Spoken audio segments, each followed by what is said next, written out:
Even today, more than 5,000 years after the origin of Vedas, a Hindu simply cannot visualize a good life without the observance of the Vedic principles.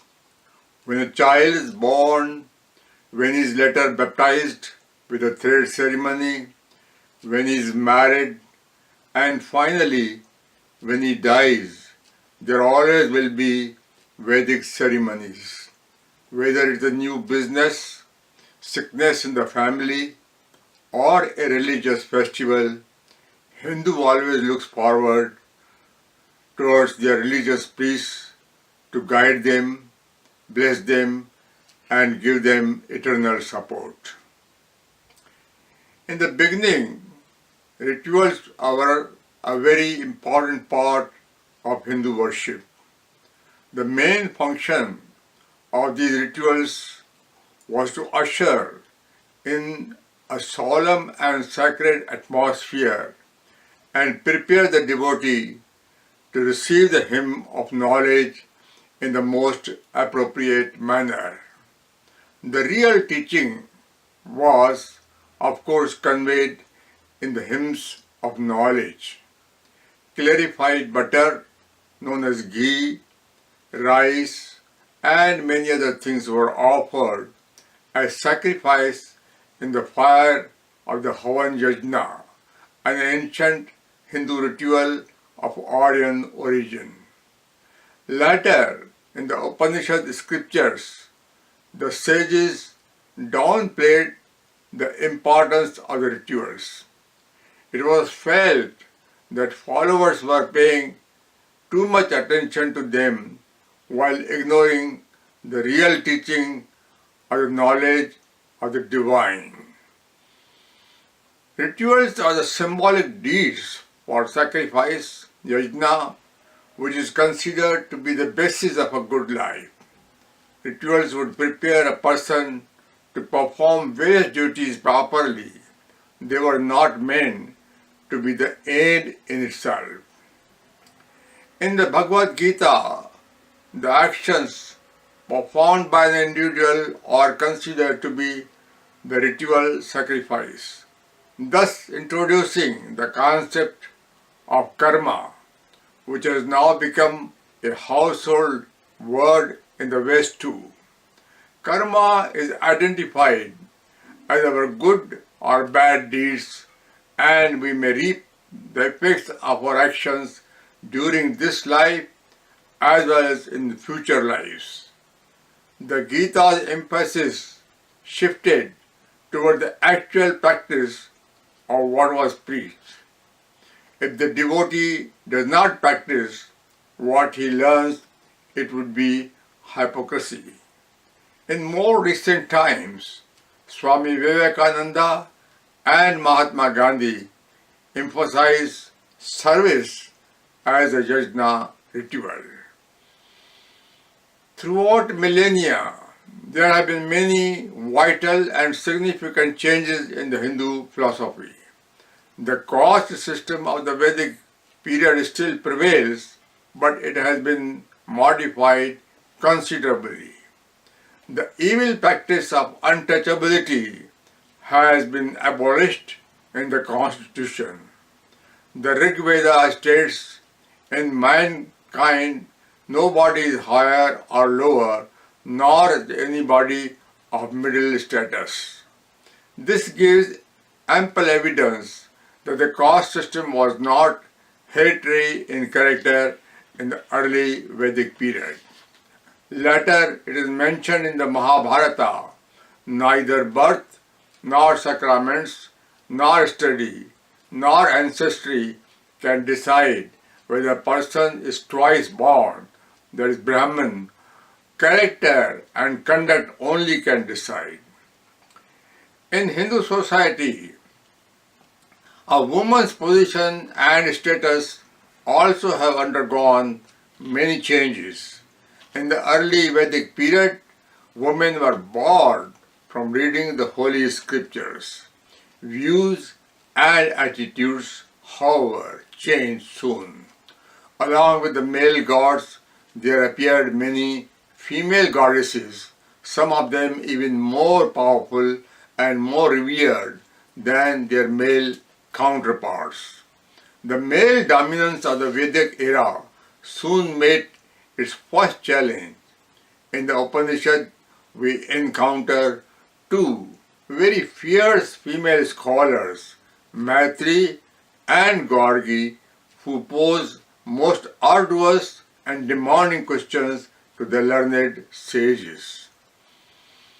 In the Hindu scriptures, in the Hindu scripture Manu Shastra, it is recommended that a woman always remain under the protection of a man. As a child, she may be under the supervision of her father. After marriage, her husband may protect her. And if she becomes widow, she must live with her son. This has been resisted by some as a sign of weakness and inferiority of women. But such a practice may also provide much needed security for weak and vulnerable females. This was especially so in the ancient times when hard manual work was required for daily existence. It may be pointed out that in the same scripture, women were also idolized. Mother excels even 1,000 fathers in glory. The combined and extended family system in Hindu society provided abundant scope of social participation to women at all levels. Even today, Hindu society generally abhors the idea of women living on their own. Yet, the tragic reality is that the injustices and humiliations of both the lower caste and the female sex did continue for thousands of years. Human weakness prevailed.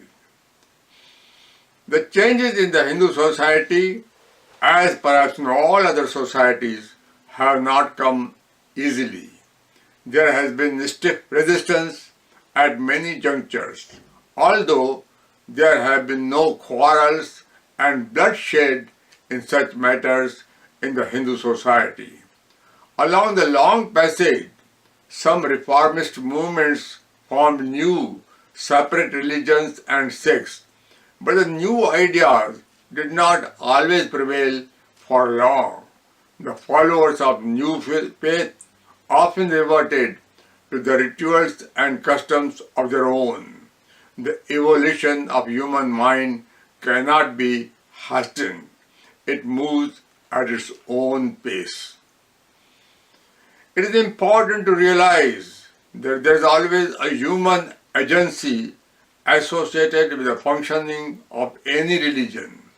Many present-day leaders in the Hindu religion have underscored the need for change and modification when the situation demands.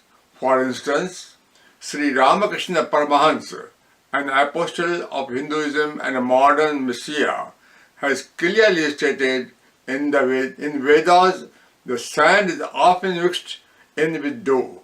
We should chew with care, discarding the sand. Paramahansa Yogananda, founder of the worldwide organization Self-Realization Fellowship, has likewise asserted that the teachings of all the sages need to be modified according to time and situation, keeping the basic truths of Vedas intact. Swami Sachidanand, a prominent living saint from Gujarat, India, has written in unambiguous terms that the Vedas may be God-inspired, but human beings reveal them. There will therefore always be an element of human error which may be rectified as necessary. American philosopher J.B. Pratt made the following relevant remarks. The reason for the immortality of the Vedic religion of Hinduism is that while retaining its spiritual identity, it has been changing its outward form in accordance with the demands of the time, and particularly it is the only religion which has been able to meet the challenges of science which governs the thought and life of the modern age. The average Hindu youth today perhaps does not have a proper concept of the Vedas. Some might even think that the Vedas are outdated and irrelevant. This is not true. In fact, the Vedas have stood the test of time most admirably. There are at present numerous institutes and places of worship all over the world that teach the principle and practice of the ancient Vedic philosophy of India. There is a full-fledged Vedic township and university which was started by the renowned Maharishi Mahesh Yogi in the state of Iowa in the United States, and there is the International Vedic Hindu University in Orlando, Florida. Catholic theologian Raimondo Panikkar wrote a scholarly book, The Vedic Experience, while living in Banaras, India from 1964 to 1976. There is a phenomenally fast-growing interest in Hindu philosophies of meditation, yoga, non-violence, Ayurveda, etc. In the opinion of Stephen Knapp, Sri Nandana Dasa, the Hindu youth should be aware of the possibilities that can be attained or learned from the ancient Vedic tradition as it is applied to the modern age. In essence, the youth of today needs to know that the understanding and practice of the Vedic tradition is going to improve and enhance their life and the meaning of it like no other form of education. Vedas have indeed come to stay, not only in the Hindu society, but also in the rest of the world as part of the common spiritual heritage of mankind. Hinduism is also called the Vedic religion, as Vedas are the very foundation of this faith. Even today, all Hindus commonly practice Vedic rites, including the ones settled outside of India. Nevertheless, changes to the same have been made time and again. The original rites have been considerably modified.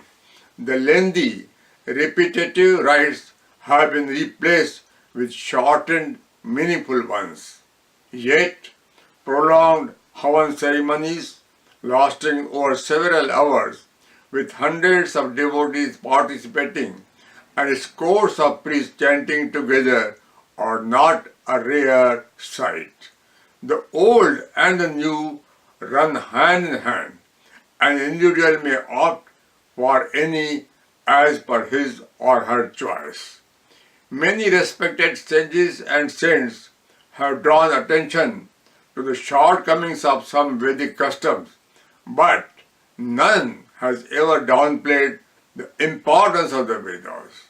Over time, suggestions have been incorporated to supplant the Vedic rites with actual deed karmas or observations, but the Vedic ceremonies and sacraments continue to survive over the millennia in one form or another.